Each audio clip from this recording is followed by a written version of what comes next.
নুরুল হক নূর সহ নেতাকর্মীদের উপর হামলার প্রতিবাদে বিক্ষোভ হয়েছে দেশের বিভিন্ন জায়গায়। আগামী কালকের মধ্যে এই সরকার ক্ষমতায় থাকবে কি থাকবে না তার সিদ্ধান্ত বাংলাদেশের জনগণ নেবে। দর্শক দেখতে পাচ্ছেন সকাল থেকেই তুলপার হয়েছে 64 জেলায় এবং বিপি নূরকে হামলার প্রতিবাদে। এদিকে রাতে বিপি নূরকে গণধুলাই করায় আজ সকালে দেশ তুলপার হয়েছে।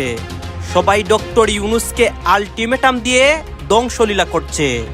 দেশের প্রতিটা জনগণ এই নিয়ে প্রতিবাদ জানাচ্ছে। বাংলাদেশে নতুন পরিস্থিতি ঘটবে। যদি মারা যায়, তার কোনো ক্ষতি হয়, তার দায় এই সেনা প্রধানকে নিতে হবে। তার দায় ডক্টর মোহাম্মদ ইউনূসকে নিতে হবে। আমাদের নেতা কর্মীদেরকে যাকে পেয়েছে তাকেই সেনাবাহিনী পিটিয়েছে, সাংবাদিকদের উপর হামলা করেছে, আমাদের পরিবারের উপর হামলা করেছে। 24 ঘন্টার মধ্যে যদি আমরা কোনো প্রতিকার না পাই, বৃহত্তর কর্মসূচি আমরা দিব, তখন কিন্তু এই আন্দোলনকে আর থামানো যাবে না। নুরুল হক নূরের অবস্থা আশঙ্কাজনক, তবে আমার দীর্ঘ কনফিডেন্স আছে যে তিনি সকাল অথবা কালকে আইসিইউ থেকে বের হয়ে যাবেন। এই মুহূর্তে তিনি আইসিইউতে আছেন।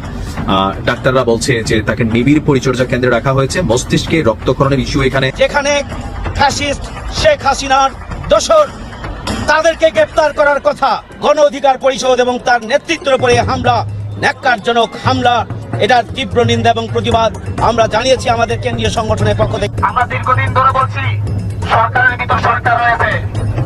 আজকের এই হামলা থেকে প্রমাণিত এই সরকারের ভিতর সরকার নয়, আসলে দেশটা কোথা থেকে পরিচালিত হচ্ছে সেটা নিয়ে এই সন্দেহ প্রমাণিত হচ্ছে। জনাব নুরুল হক নূরের আরোগ্য কামনা করার জন্য আরোগ্য কামনা করে দোয়া প্রার্থনা করছি। ইতিমধ্যে বুঝতেই পারছেন আজকের খবরটি কতটা গুরুত্বপূর্ণ একটি খবর। বন্ধুরা চলুন ভিডিওতে আজকে আর বেশি কথা বাড়াবো না, সরাসরি আজকে আমরা চলে যাব মূল ভিডিওতে। আর সেখানে আজকে আমরা দেখব আজকের খবরের বিস্তারিত। যদি মারা যায়, তার কোনো ক্ষতি হয়, তার দায় এই সেনা প্রধানকে নিতে হবে। তার দায় ডক্টর মোহাম্মদ ইউনূসকে নিতে হবে। আমাদের নেতা কর্মীদেরকে যাকে পেয়েছে তাকেই সেনাবাহিনী পিটিয়েছে, সাংবাদিকদের উপর হামলা করেছে, আমাদের পরিবারের উপর হামলা করেছে এবং এই হামলার সময় বলা হয়েছে চুলায় ভরে দেওয়া হবে।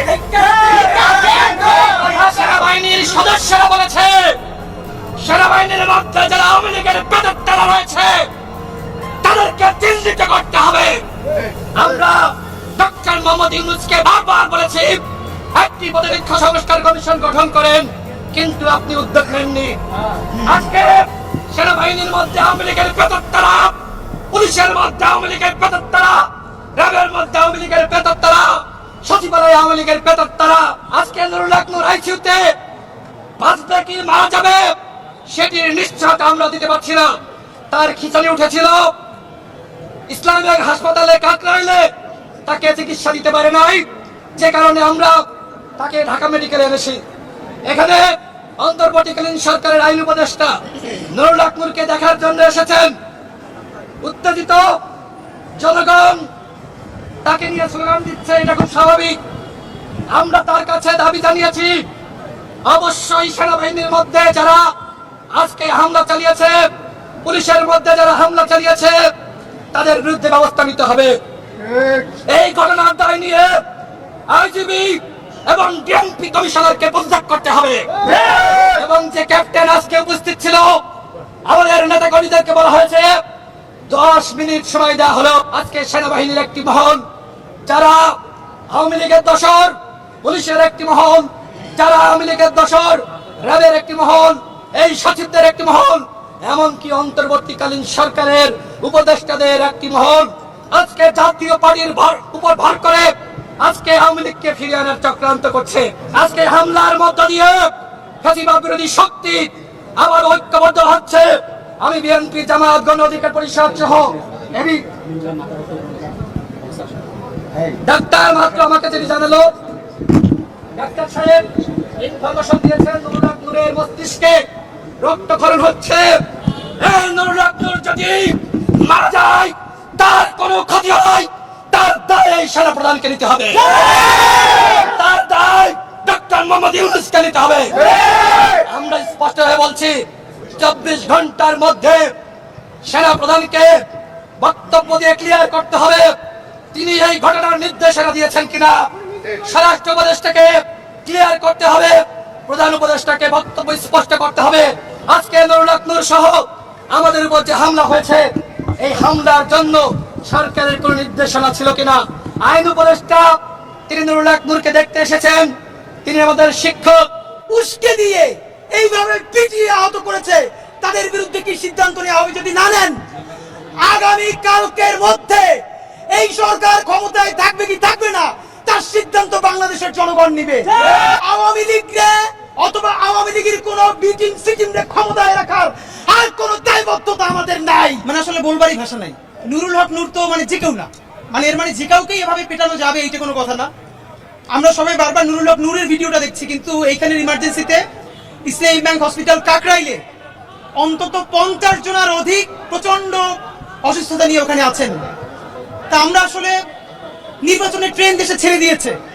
এই নির্বাচনের ট্রেন ছেড়ে দেওয়ার মধ্যে ঢাকায় প্রকাশ্য দিবালোকে মিডিয়ার সামনে একটা রাজনৈতিক দলের প্রধানকে এভাবে পেটানোই শুধু যায় না, একটা হলো on the spot of the movement আপনি সিচুয়েশন কন্ট্রোল করবার জন্য ধস্তাধস্তি করেছেন, আর একটা হলো কতটা ক্ষোভ কতটা আক্রোশ থাকলে লাঠি দিয়ে খুঁচিয়ে খুঁচিয়ে মারা যায়। নুরুল হক নূর এখন আইসিইউতে আছেন, তার সাথে অনেকে প্রচন্ড অসুস্থতা নিয়ে আছেন। আমরা মনে করি আমাদের সবার রাজনৈতিক মতানৈক্য আছে, আমাদের অনেক ঝগড়াঝাটি আছে, কিন্তু বাংলাদেশের স্বাধীনতা সার্বভৌমত্বের প্রশ্নে আমরা পুরো বাংলাদেশ আওয়ামী ফ্যাসিবাদের বিরুদ্ধে ঐক্যবদ্ধ। সুতরাং কেউ যদি মনে করে নির্বাচনের আগে স্বৈরাচারী সেই শক্তি ফ্যাসিবাদকে ফিরিয়ে আনবে এবং ষড়যন্ত্র করবে, আমরা সেটা হতে দেব না। আমাদের সাথে গণ অধিকার পরিষদের সেক্রেটারি রাশেদ ভাই আছেন, দেখেন কি অবস্থা। আমাদের বড় ভাই মঞ্জু ভাই উনি আছেন, আরো অনেকে কম সময়ের মধ্যে আসতে চেয়েছেন, কিন্তু আমরা আপনাদেরকে খুবই একটা কথা জানাতে চাই। গত 1 বছর ধরে বিভিন্ন ঘটনায় আমরা কখনো ইনকিলাব মঞ্চ থেকে, কখনো এবি পার্টি থেকে, কখনো অধিকার পরিষদ থেকে বিচ্ছিন্নভাবে প্রচুর প্রোগ্রাম করবার চেষ্টা করেছি, কথা বলেছি, কিন্তু যেইভাবে সংঘবদ্ধভাবে জুলাইয়ের শক্তির উপরে আক্রমণ চলছে, আমরা আপনাদের কাছে বিনীত অনুরোধ করছি দিল্লির সেবাদাসের বিরুদ্ধে এবং আওয়ামী ফ্যাসিস্টদের বিরুদ্ধে বাংলাদেশের যত রাজনৈতিক দল এবং শক্তি আছেন, আজ রাতের মধ্যে সকলে নতুন করে ঐক্যবদ্ধ হন। ভাইরা আমার, আমরা যদি ঐক্যবদ্ধ হতে না পারি, বাংলাদেশ বাঁচবে না, স্বাধীনতা বাঁচবে না, সার্বভৌমত্ব বাঁচবে না। জুলাইয়ের শক্তিরা যদি আজকে প্রকাশ্য দিবালোকে তাদেরকে এরকম পেটানো যায়, তাহলে আওয়ামী লীগ ক্ষমতায় নাই এটা আপনাকে কে বললো? এখন আওয়ামী লীগের বি টিম নাকি সি টিম ক্ষমতায়, সেইটা আমরা জানতে চাই। ভাইরা আমার, মঞ্জু ভাই নির্দিষ্ট একটা সময় ঘোষণা করবেন, আমরা সবাই নিজেরা একসাথে হয়েছি, সেই সময়ের মধ্যে কোনো একক উপদেষ্টার কথা বলছি না, পুরো সরকার এইখানে কারা হামলা করেছে প্রত্যেকের ফুটেজ আছে, সে আর্মি হোক, পুলিশ হোক, অন্য যে কোনো বাহিনীর হোক, আমরা জানি না। আমরা খুবই দায়িত্বশীল আচরণ করছি। আমরা চাইলে এখন ঢাকাকে অচল করতে পারতাম, আমরা চাইলে এখন প্রচন্ড এমন পরিস্থিতি তৈরি হতো যেটা সমাধান সরকারের জন্য ক্ষতি হতো। আমরা সেটা চাই না, আমরা দেশের স্থিতিশীলতা চাই। এর মানে এই না জুলাইয়ের এই শক্তিগুলোকে পিটে রক্তাক্ত করলেও আমরা সংযম দেখাবো, আর সেইটার মাধ্যমে আপনি আওয়ামী লীগকে ফিরিয়ে আনবেন, সেইটা আমাদের জীবন থাকতে ওইটা দিব না। সুতরাং বন্ধুরা আমার, নুরুল হক নূর এবং তার বন্ধুদের উপরে যে হামলা হয়েছে, এই তার নেতা কর্মীদের উপরে যে হামলা হয়েছে, এই হামলা তার একক তার উপরে হয় নাই, মঞ্জু ভাইয়ের উপরে হয়েছে, ইনকিলাব মঞ্চের উপরে হয়েছে, সারা বাংলাদেশের স্বাধীনতা সার্বভৌমত্বের পক্ষের শক্তির উপরে হয়েছে। সুতরাং মঞ্জু ভাই এখন সময় ঘোষণা করবেন, সেই সময়ের মধ্যে পুরো সরকার আমাদেরকে জানাবে তারা ঠিক কোন সময় এইখানে যারা উস্কে দিয়ে এইভাবে পিটিয়ে আহত করেছে তাদের বিরুদ্ধে কি সিদ্ধান্ত নেওয়া হবে যদি না নেন।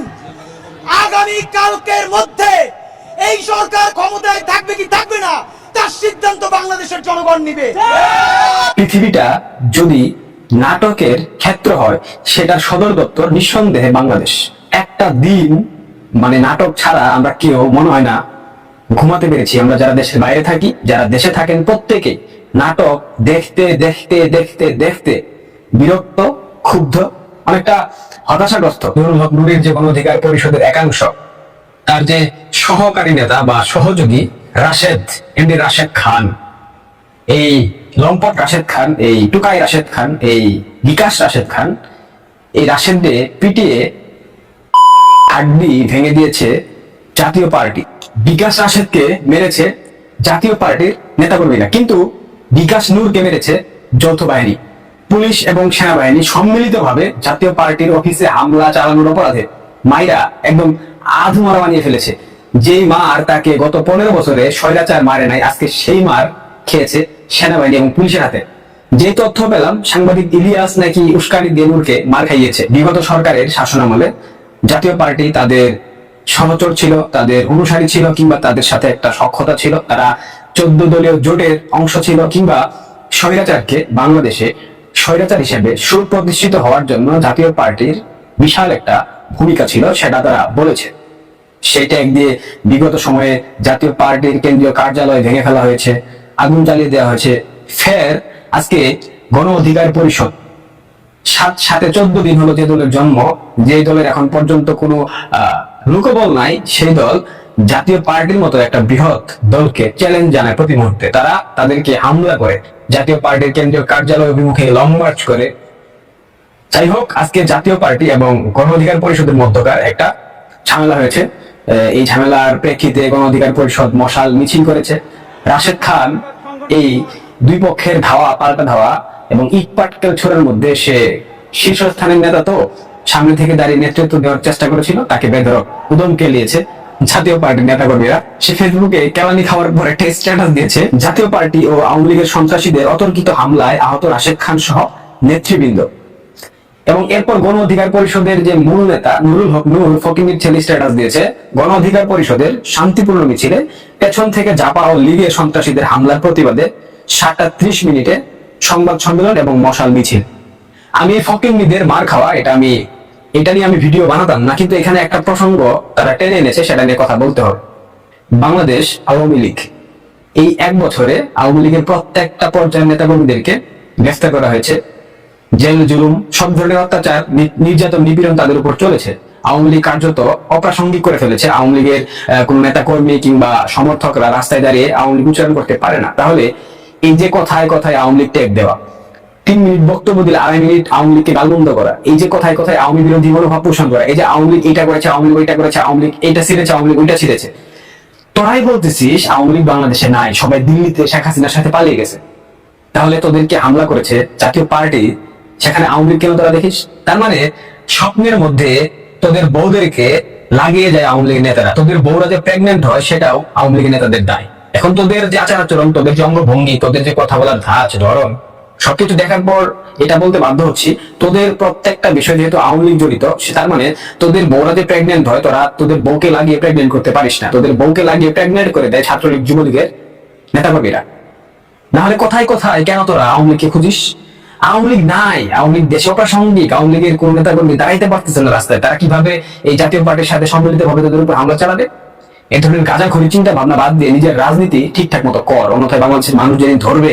গণ অধিকার পরিষদের সভাপতি নুরুল হক নূরের অবস্থা আশঙ্কাজনক, তবে আমার দীর্ঘ কনফিডেন্স আছে যে তিনি সকাল অথবা কালকে আইসিইউ থেকে বের হয়ে যাবেন। এই মুহূর্তে তিনি আইসিইউতে আছেন।